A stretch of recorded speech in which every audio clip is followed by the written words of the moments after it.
حجاج بن یوسف کو عمر بن عبدالعزیز نے دیکھا جہنم میں، آنتیں پھٹی ہوئی ہیں، پیٹ پھٹا ہوا، آنتیں نکلی ہوئی ہیں، اور ایسے گدھے کی طرح چکر کاٹ رہا ہے. تو پوچھا کیا حال ہے؟ کہا بس ایمان کی آس پہ پڑا ہوں کہ کبھی تو اللہ جنت میں ڈال دے گا.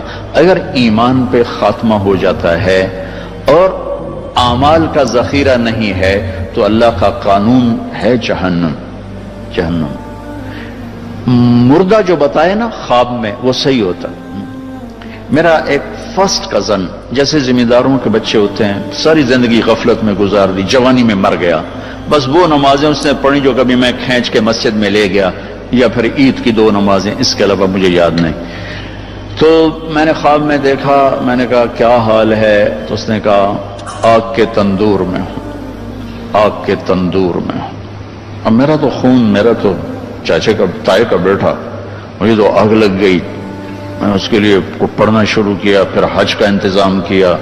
تو حج کے بعد جب واپس آیا تو پھر مجھے نہیں خواب آیا، ایک اور ساتھی کو خواب آیا کہ طارق میاں سے کہو تمہارا تحفہ مجھے مل گیا، وہ جو میں نے حج کروایا اس کی طرف سے.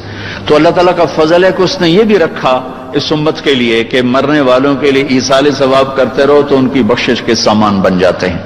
تو اگر ایمان ہے اور عمل نہیں ہے تو سیدھا جنت میں نہیں جائے گا، وایا ہو کر جائے. پوری دنیا ایک ناکامی کا سمندر ہے اور انسانیت کا سفینہ اس میں غرق ہوتا جا رہا ہے، ہوتا جا رہا ہے، ہوتا جا رہا ہے. میں اس صورت کا یہ لفظ جبوتی میں جا کے سمجھا جب ہمارا سفر تھا کشتی کا.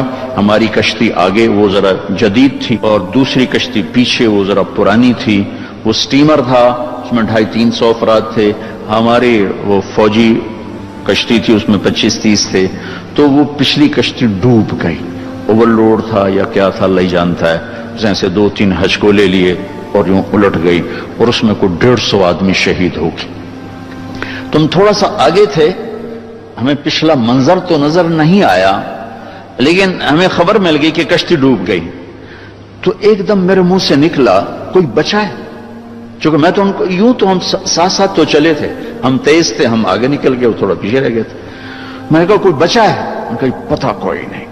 ان الانسان لفی خسر، جلال ہے، ساری دنیا کے مرد عورت ناکامی میں ڈوب گئے. تو ایک دم گھبرائی ہوئی آواز آئی، یا اللہ کوئی بچا ہے؟ کوئی بچا؟ یہ سارے گئے. تو اللہ نے کہا نہیں کچھ بچ گئے. اللہ کا لفظ ہمیشہ کمی کو بتانے کے لیے آتا ہے. اللہ کے بعد جو ہوتا ہے نا تھوڑا ہوتا ہے. وہ سارے آ گئے، ہاں جی، صرف طارق جمیل نہیں آیا. ہاں تو صرف اردو میں اللہ، صرف کا مطلب ہوتا ہے اب بعد میں لوگ تھوڑے رہ گئے. یہ سارے بھائی بس صرف یہ 2-3 نہیں آئے. اللہ 7 ارب انسان تباہ ہو گئے. اللہ کچھ بچ گئے. کون بچ گئے؟ یہ 4 کام جنہوں نے کیے وہ بچ گئے. کون؟ آمنو. اس شرط کے لگنے سے سارے کافر ناکامی میں چلے گئے. عمل الصالحات، اعمال صالحہ کی شرط سے ایمان والے ناکامی میں چلے گئے. وتواصوا بالحق، حق کی دعوت. یہ جو تبلیغ کا کام ہو رہا ہے جس سے آپ اللہ کے فضل و کرم سے پوری دنیا میں اللہ نے پھرائی ہے اور کئی دفعہ پھرائی ہے. اللہ نے ہمیں یہ عزت دی ہے کہ یہاں سے قافلے بن بن کے پورے عالم میں اللہ کا پیغام پہنچا رہے ہیں. اور میں جنگلوں میں گیا ہوں، وہاں بھی تبلیغ کو دیکھا ہے، اور برف پوش چوٹیاں یورپ کی، وہاں بھی تبلیغ کے کام کو دیکھا ہے. تو تیسری شرط لگانے سے عمل والے نکل گئے. وتواصوا بالصبر، اور صبر کی شرط لگانے سے تبلیغ والے نکل گئے. ہر جگہ ناکامی کے مفہوم میں تھوڑا تھوڑا تھوڑا فرق ہے. ایمان کی شرط سے ناکامی ہے جہنم، کبھی جنت میں نہیں جا سکتے.